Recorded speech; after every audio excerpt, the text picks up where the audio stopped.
வணக்கம். இன்றைக்கி நம்ம பார்க்க போகிற சமையல் ஒரு ஆரோக்கியமான இரும்பு சத்து கால்சியம் சத்து நிறைந்த கொத்தமல்லி எள்ளு துவையல் எப்படி செய்யலாங்கிறத பார்க்கலாம். இப்போ ஒரு பேன் எடுத்துக்கலாம். இதில் பார்த்திங்கன்னா நல்லா ஒரு 3 டீஸ்பூன் அளவுக்கு எண்ணெய் விட்டுக்கலாம்.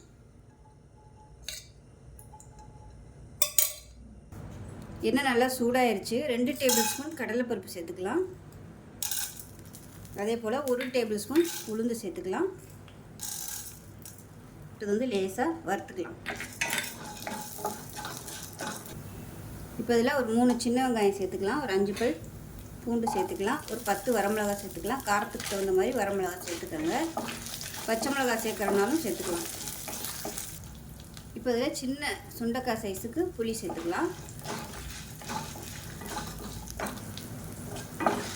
இப்போ பாருங்கள் எல்லாமே நல்லா வறுபட ஆரம்பிச்சிருச்சு. இந்த ஸ்டேஜில் கட்டி பெருங்காயம் சேர்த்துக்கலாம். தூள் பெருங்காயமும் சேர்த்துக்கோங்க இருந்துச்சுன்னா.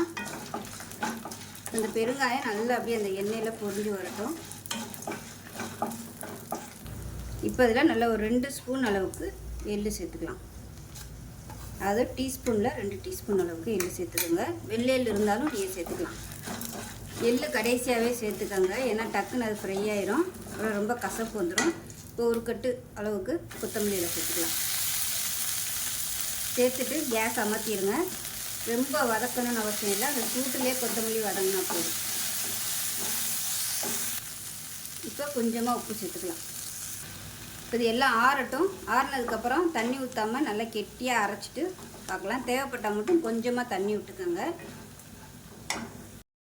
இப்போ பாருங்கள், துவையல் வந்து அரைச்சிட்டு வந்துட்டேன். நான் வந்து கொஞ்சம் கூட தண்ணி ஊற்றலை. ஸோ அந்த கொத்தமல்லியில் உள்ள அந்த கழுவி வச்சுருந்த அந்த ஈரமே போதும். ஸோ அவ்வளோதான், தண்ணியும் ஊற்றாமல் நல்லா கெட்டியாக அரைச்சிட்டேன்.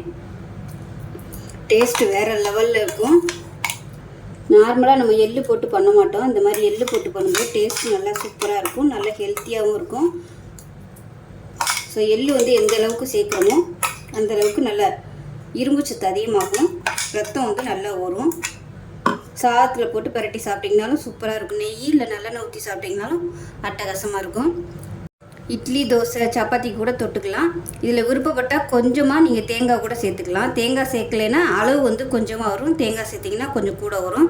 ஆனால் தேங்காய் சேர்க்குறதுக்கும் தேங்காய் சேர்க்காமல் பண்ணுறதுக்கும் வித்தியாசம் இருக்குது. ஸோ அருமையான இந்த எள்ளு கொத்தமல்லி துவையலை செஞ்சு பாருங்கள். செஞ்சு பார்த்துட்டு எப்படி வந்துச்சுங்கிறத சொல்லுங்கள். வீடியோ பிடிச்சிச்சுன்னா லைக் பண்ணுங்கள், கமெண்ட் பண்ணுங்கள், சேனலை சப்ஸ்கிரைப் பண்ணுங்கள், பக்கத்தில் உள்ள பெல் பட்டனையும் ப்ரெஸ் பண்ணுங்கள். நன்றி.